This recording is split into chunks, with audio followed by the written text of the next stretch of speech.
নবীর পক্ষে থাকবো। যদি জীবন দিতে হয় জীবন দেব, তবু ঈমান দেব। বলেন আমাদের কাছে জীবন শ্রেষ্ঠ না নবী শ্রেষ্ঠ? যুবক ছেলে আওয়াজ দাও, কি শ্রেষ্ঠ? আমরা নবীর আদর্শ চাই। নবীর আদর্শে নামাজ আছে, রোজা, হজ, যাকাত, মা বাবার খেদমত, রুকু সিজদা, সুবহানাল্লাহ, আলহামদুলিল্লাহ, আল্লাহু আকবার, সিনেমা।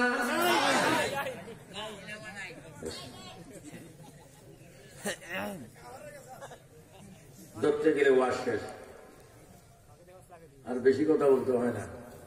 10 মণ চাউল একসাথে যদি ভাত রাঁধা হয়, একটা চাউল দিলে বুঝবে 10 মণ চাউলের অবস্থা কি।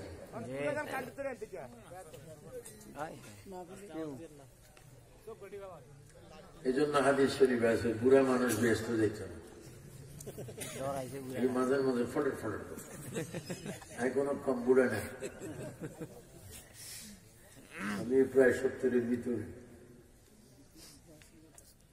আমার এন্ট্রিফাটি আছে কিছু, যাদের খুব ওয়াহাবি বলে, কইটা মরে না খা, বুড়ো হয় না। এজন্য নবীর আদর্শ লাগবে। এই তো দেখেন আমাদের সময় একেবারে কম, একেবারে কম, একেবারে কম। কবরস্থান, এখানে কবরস্থান আছে সভাপতি না? আপনারা কি করেছেন? দাড়ি রাখতাম না, দাড়ি তো আছে, লম্বা করতেন। এতক্ষণ এমনি রয়েছি। আল্লাহ বাসাক, তবে চেহারা তো নূর আছে। আল্লাহ কবুল করব। বেহেশতের মাঠের সভাপতি হওয়া এটা সাধারণ ব্যাপার। কিন্তু কবরস্থান আছে অযুবক, 15 বছরের একজন ছেলে যদি কবরস্থানে যাও, তুমি কি দেখবে তোমার মতো বহু 15 বছরের ছেলে কবরস্থানে। সুজন সাহেবের মতো বহু, এত সুন্দর চামড়া মোটা, কথা কি মজবুত, আমার কুদ্দুসের মতো বহু লোক কবরে আসে। আবু সুফিয়ান আবিদ কাদির থেকে বড় সিনিয়র আলেম, জুনিয়র আলেম, আমার সমবয়সী আলেম বহু কবরে আছে। আমি যখন 1980-তে বৈরব গাউসিয়া মসজিদে খতিব ছিলাম, সাবেক প্রেসিডেন্ট মরহুম জিল্লুর রহমান সাহেব আমার পিছনে নামাজ পড়তেন, আর তাফাজ্জুল হোসেন বৈরবী আমার জন্য খানা নিয়ে আসতেন। তখন ছোট ছিল, গোড়াগান্ধা মাদ্রাসার হেফজ পড়ত। এত মাঠ কাঁপানো বক্তা আজকে আছে তাফাজ্জুল হোসেন, যে মার কথা বেশি ওয়াজ করত। তাহলে এই যে এখন পেন্ডুলে আসেন, এখান থেকে তো আবার ঘরে যাবেন, এর কোন গ্যারান্টি নাই। জোরে বলো গ্যারান্টি। এখান থেকে যাবেন, যদি মরে উঠান পর্যন্ত যাবেন, পালন পর্যন্ত নয়। তাও উঠানে আপনাকে রাখবে কি করে? গায়ের জামা, পোশাক, লুঙ্গি, প্যান্ট সব থাকবে। একটা খালি পাটির মধ্যে বালিশবিহীন শোয়াই রাখবে। একটা লোক ফ্যামিলিতে পাওয়া যাবে না, বাবার মাথার নিচে একটা বালিশ দেওয়া। একটা ভাই পাওয়া যাবে না, ভাইয়ের পিঠের নিচে একটা বিছনার চাদর দেওয়া হবে। আল্লাহ, কেউ আপন হবে না। এই জন্য আমি প্রায় বলি, আসছি একা যাবো, একা সঙ্গে যাবে কি? সঙ্গে যাবে মাত্র দুটি না, আল্লাহ নবী। আসছি একা যাবো, একা সঙ্গে যাবে কি? সঙ্গে যাবে মাত্র দুটি না, আল্লাহ নবী। যেই দিন আসলাম মায়ের পেট থেকে আজান হলো, নামাজ ছিল না। যেই দিন আমার পেট থেকে আসলাম সেই দিন আজান হলো, নামাজ ছিল না। আর যেই দিন মরে যাব সেই দিন নামাজ হবে, আজান হয় না, ঠিক না? মায়ের পেট থেকে যেই দিন আসি কি হয়? আর মরার পরে জানাজা হয়, কিন্তু আজান। যুবক, ব্যবসায়ী, প্রবাসী, আমার মির্জানগরের প্রবাসী ছেলেরা, যুবক ছেলেরা যারা, তোমরা আমার ছেলের মতো, নাতির মতো, ভাইয়ের মতো, তোমাদেরকে আমি অনুরোধ করে বলছি, এই পৃথিবী এমন একটা পৃথিবী যেখানে মানুষ আসে থাকতে পারে না, কোটি কোটি টাকার মালিক, আবার একজন ফকির মিসকিন, একজন প্রেসিডেন্ট, একজন ডিসি, একজন এডিসি, একজন ম্যাজিস্ট্রেট, একজন জজ, প্রধানমন্ত্রী শেখ হাসিনা, বর্তমান রানিং রাষ্ট্রপতি আব্দুল হামিদ মহোদয় সহ সবাই যদি মরি, কে প্রেসিডেন্ট কে মন্ত্রী সেটা বিবেচনা হবে না। একটা গরিব মানুষ রিক্সাওয়ালা হলো, আর কোটিপতি হলো, রাষ্ট্রপতি হলো, মৃত্যুর পরে পুরুষের জন্য মাত্র 3 টাকা। উচ্চস্বরে বলো ঠিক কিনা? রাষ্ট্রপতির জন্য কয়টা? আর আপনার জন্য?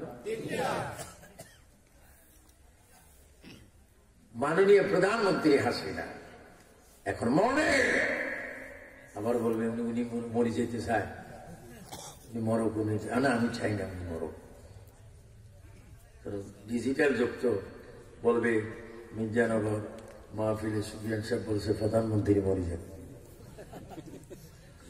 শুধু বাংলাদেশের প্রধানমন্ত্রীর কথা আমভাবে বলে দিলাম, সারা বিশ্বের প্রধানমন্ত্রী যদি মরে যায়, নারী প্রধানমন্ত্রী যদি হয়, 5টি কাপড় লাগবে, পুরুষের জন্য 3টে কাপড় লাগবে। এবার সবাই জোরে জোরে বলো, মৃত্যু আমাদের আছে কিনা? আমি আজকে কিছু কথা বলবো, সময় কম হলেও কিছু কথা বলবো, সময় বেশি হলেও কিছু কথা বলবো। এবং আমি প্রায় 1.5-2 লক্ষ নবী রাসূলের জিয়ারতে গিয়েছি, তাদের খেয়াল করে আজকে আপনাদের জন্য দোয়া করব। আল্লাহ যেন সমস্ত করোনার থেকে, বিপদ আপদ থেকে আমাদেরকে হেফাজত করে। একটু ওয়াদা দেন, মুনাজাত পর্যন্ত আসেননি? এখানে একটা ঘটনা দেখছি আমি আজকে, মারাত্মক ঘটনা।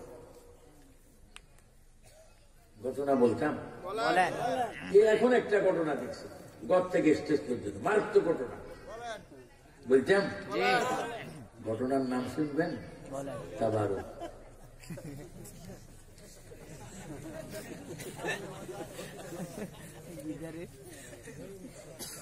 কি ঘটনা? তাবারুকের দেখছি জুমাবাড়ি হচ্ছে, বস্তায় প্যাকেট, বস্তায় নেওয়া হচ্ছে। এগুলা কার জন্য? আপনাদের মেহমানদের।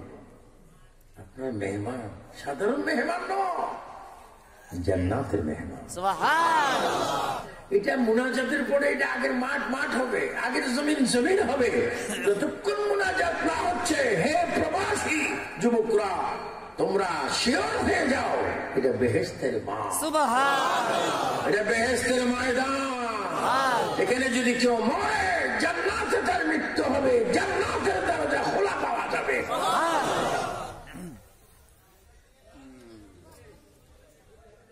তাহলে মুনাজাতের আগে, মুনাজাতের সাথে সাথে এটা আছে, বুঝুন না? তা আপনাকে এটার জন্য থাকবেন না এটার জন্য থাকবেন? একটা হাতটা তোলেন না কেমনে? আপনাকে এটার জন্য না এটার জন্য? আপনাকে খানা চান না তো আচান তো না দিল আর দুঃখ না।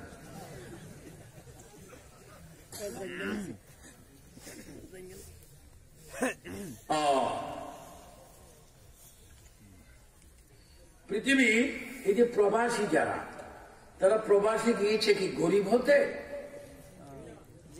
না ধনী হতে? মোটামুটি ডাল ভাত খাওয়ার জন্য, বেড়ার ঘর, সাইড ওয়াল হয়ে একটু থাকার জন্য, অথবা মা বাবাকে হজ করার জন্য, অথবা সে যাবে এসে বিয়ে করবে, 8 বছর নজনে স্ত্রীর কানে নাকে গলায় দিতে পারে, মারে না দিলেও সারে।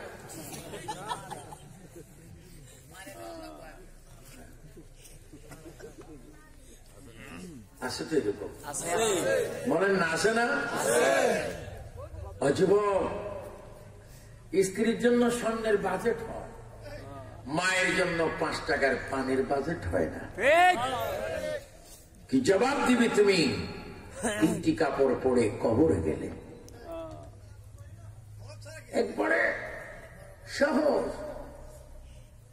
স্ত্রী যদি বলে তুমি আমার জন্য 5 ভরি স্বর্ণ আনবে, স্বামী আনতে বাধ্য। মা যদি বলে আমার জন্য একটা নাক করে হলেও আনতো, মা ইনকাম নাই। কি বাবা তুমি তাজা তাজা মিথ্যা কথা বলো কেন? আমার খুব আদরের ওয়াইফ আমারে মোবাইলে বলছে যদি তোর মার জন্য কিছু আনস তোর আমি 6 তালাক।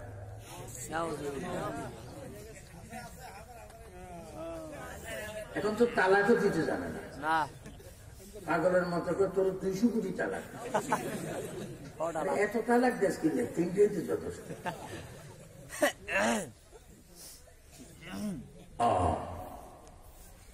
প্রবাসী এদেরকে আমি মুবারকবাদ জানাই। আমার এই এম.এ. কুদ্দুস এবং যারা মাহফিল করেছ, অতিথি যারা এখানে সংযুক্ত রয়েছ, যে সবাই ধনী,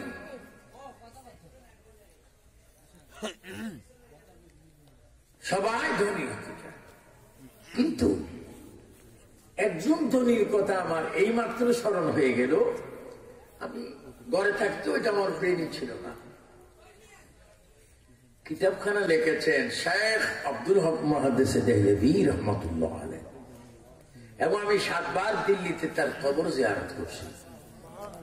শেখ আব্দুল হক মুহাদ্দিস দেহলভী রহমাতুল্লাহ আলাইহ, তিনি মূলত ফার্সিতে একটা কিতাব লিখেছেন মাদারজুন নবুওয়াত। ওই কিতাবে তিনি বলছেন নবীজির 4 জন খলিফা ছিলেন। কয়জন? আমি একটু ওয়াজ করব, ওয়াজের আগে একটু ওয়াশ করব। ওয়াশ বুঝেননি? পোলাফাইন বাচ্চা করে দুধ খাবেবার আগে বোতল কি করে ওয়াশ করে ওয়াজ হবে। হ্যাঁ, গরম পানি দিব। আমি গরম কথা কই দিব যে নবীজির 4 জন খলিফা, 2 জন খলিফা হচ্ছেন শ্বশুর, 2 জন খলিফা হচ্ছেন জামাই। নবী বলেছেন মান আলাইহি ওয়া আসহাবি, তোমরা যদি পৃথিবীতে প্রতিদিন প্রতি মুহূর্তে যদি জান্নাতি রাস্তায় থাকতে চাও, আমি তোমাদেরকে একটা রাস্তা দিয়ে গেলাম। আমি এবং আমার সাহাবায়ে কেরাম যে রাস্তা ছিল সেই রাস্তাটি হচ্ছে একমাত্র জান্নাতি রাস্তা। সুবহানাল্লাহ, আওয়াজ একটু জোরে হবে। একবার সুবহানাল্লাহ বললে কত সওয়াব, এটা যদি চোখে দেখতেন তাহলে শুধু সুবহানাল্লাহ বলতেন। রাসূল পাকের রওজা মসজিদে নববী থেকে বাইর হতে সামনের দিকে একটা বড় পাহাড় দেখা যায়। এই পাহাড়টার আগে একটা মাঠ দেখা যায়, ওই মাঠের নাম উহুদের মাঠ। কিসের মাঠ? ওই উহুদের মাঠের পরে বিশাল একটা পাহাড় আছে, ওই পাহাড়টা হচ্ছে স্বর্ণের পাহাড়। ওই পাহাড়টা হচ্ছে জান্নাতি পাহাড়। ওই পাহাড়টি হচ্ছে উম্মতের জন্য সুপারিশ করার পাহাড়। আমার নবী একদিন দাঁড়িয়ে আছেন উহুদ পাহাড়ের উপরে, নবী একদিন দাঁড়িয়ে আছেন আর সাহাবায়ে কেরাম সামনে। আমার নবী হঠাৎ করে ওয়াজ করে, হে সাহাবায়ে কেরাম দেখো, এই পাহাড়ের উপরে 3 জন শহীদ দাঁড়িয়ে আছে, একজন সিদ্দিক দাঁড়িয়ে আছে, আর এই পাহাড়ের উপরে 8খানা জান্নাতের মালিক দাঁড়িয়ে আছে। এগুলো তো ইলমে গায়েবের আলোচনা। এখন দাঁড়িয়ে 250 গ্রাম, পাগড়ি 300 গ্রাম, মেসওয়াক 50 গ্রাম, নামাজ পড়তে পড়তে কুফার কালো করে ফেলেছে, কিন্তু জালিমের বাচ্চা বলে নবী ইলমে গায়েব জানে না।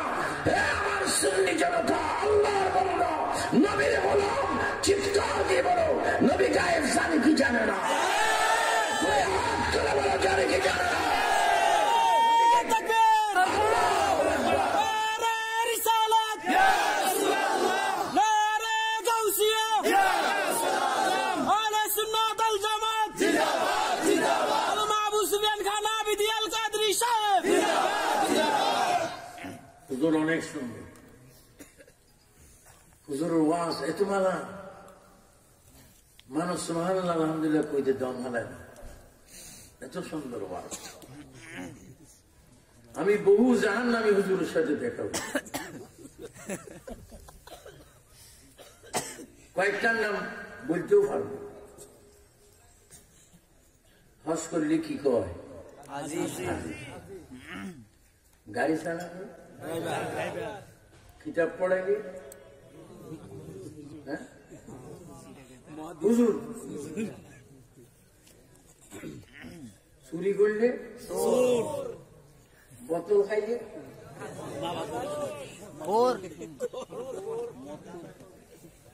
আর নবীর সাথে বেয়াদবি করলে জাহান্নাম। বলেন নবীর লগে বেয়াদবি করলে জাহান্নামী, জাহান্নামী। বলো নবীর লগে বেয়াদবি করলে তো কি কথা বললে জান্নাতি হয়, কি কথা বললে জাহান্নামী হয়, এটা কানে যদি শোনা যায়, অন্তরে যদি বোঝা যায়, তাহলে এটা তো এমনি বোঝা যায় এটা কি জাহান্নামী না জান্নাতি। আজকে আমরা মাহফিলে যতক্ষণ চলো আমরা একটু দাঁড়াই, নবীরে সালাম দেব। আপনারা রাজি আছেন? কে কে ফালাই যাবেন হাত তোলেন। ফালাই যাবেন, দুর্ঘটনা নিচ্ছে।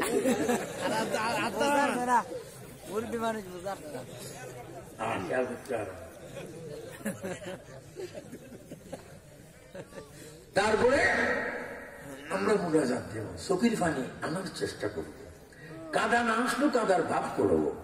তারপরে কিসমত থাকলে তাবারুক পাবো। কি পাবো?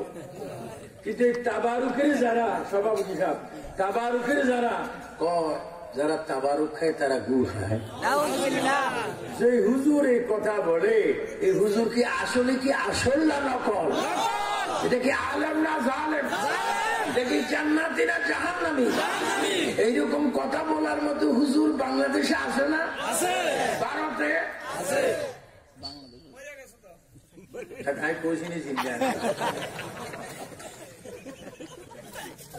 আল্লাহ আমার দিলটা আজকে খুশি, আলহামদুলিল্লাহ। আমার লাগে যেন আমি 40 বছরের আগের ওয়াজ করতে আছি, ভালো লাগতেছে। সাহেবের দাওয়াত বালা, কিন্তু কোর্ট বাড়িতে যখন আসি কিছু রাস্তার মধ্যে নাউজুবিল্লাহ করছি, আছে না? সামনে দিকেও বালা, এইদিকেও মাঝখান দিয়ে রাস্তার কিছু ক্যান্সার আছে। আমি বলবো এই এলাকার এমপি যিনি যে দলের হোক, যদি ফেরেশতার আযাব থেকে, রিমান্ড থেকে বাঁচতে চান, রাস্তাঘাট ঠিক করে।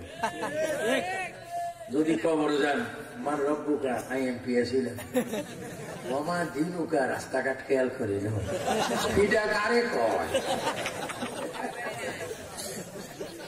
সেটা আবার আওয়ামী লীগের ভাই হোক আর ভাই হোক, আমি চাই না এমপিরা মারি খাক। আপনার কোন প্রশ্ন হয়েছেন? আমি তো এলাকার পক্ষে কথা বলছি। যে রাস্তায় কোনো ডেলিভারি, কোনো মা বোন যদি হসপিটাল নিতে হয়, সমস্ত রাস্তা ফাঁকা থাকলে হয়তো কোনো কারণে মা মরে যেতে পারে। রাস্তাঘাট সুন্দর থাকুক, আল্লাহ যেন কবুল করে। আমিন বলো না? তো যারা তাবারুককে গু বলে, জীবিত থাকা অবস্থা আমি প্রতিবাদ করেছি, এবং রানিং রাষ্ট্রপতি আব্দুল হামিদ মহোদয়ের সামনে আমি 3 বার ওনার সেই রাষ্ট্রপতি ভবনে কয়েকবার বলেছি, মাননীয় প্রধানমন্ত্রী হাসিনাকেও বলেছি, এবং বর্তমান সাবেক শেখ খালেদা জিয়াকেও আমি বলেছিলাম যে আপনারা থাকা অবস্থায় এই মানচিত্রের শাহজালালের দেশ, মুক্তিযোদ্ধার কষ্টের দেশ, মা বোনের ইজ্জত দিয়ে দেশ, এক সাগর রক্ত দিয়ে এটা স্বাধীন হয়েছে। এই দেশে নবী ওলির বিরোধী যদি কেউ করে, ও তার গজব অনিবার্য। এটি করুণা। আজকে আমেরিকার থেকে আমার এক মুরিদ বলছে, বাবা এখন আসবেন না, প্রতিদিন প্রায় 2000, 2800, 3000 মানুষ মারা যাচ্ছে। লন্ডনে প্রতিদিন 1500 মানুষ মারা যাচ্ছে করোনা নামে। গত 3 দিন আগেও ঢাকা শাহজাহানপুরের একজন আলেম মারা গিয়েছে। ভাইরা আমার, এই করোনা তো একটা গজব। কখন গজব আসে? যখন বান্দা আল্লাহর পথ থেকে, নবীর পথ থেকে, আউলিয়া কেরামের পথ থেকে দূরে সরে যায়, তখন এই গজব আসে। চিৎকার দিয়ে শ্রোতা ভাইয়েরা, আমার বাবারা আওয়াজ দিয়ে বলো, আমরা ওলি আল্লাহ চাই কিনা? নবী চাই কিনা? আল্লাহ চাই কিনা? মা বাবার খেদমত, কোরআনের তেলাওয়াত, মুহাব্বতে নবীর দুরূদ, কবরস্থানের জিয়ারত, উচ্চ স্বরে বলো মারহাবা।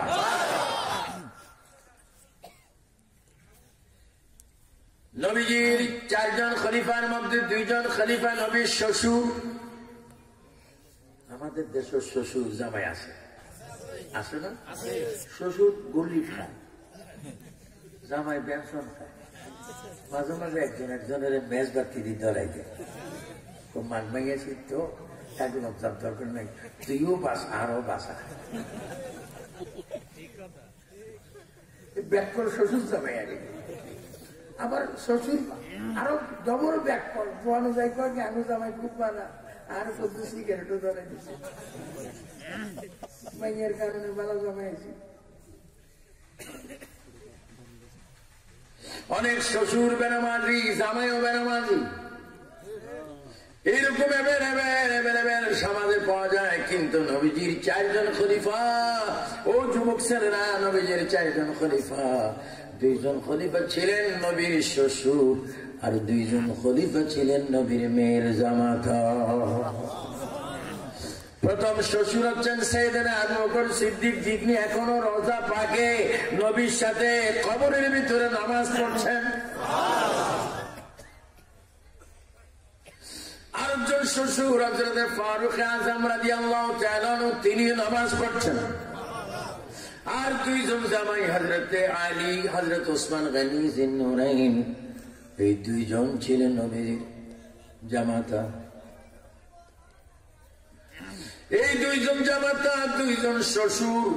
আপনারা জোরে বলেন, এই 4 জন নবীর খলিফা বেনামাজি না নামাজি?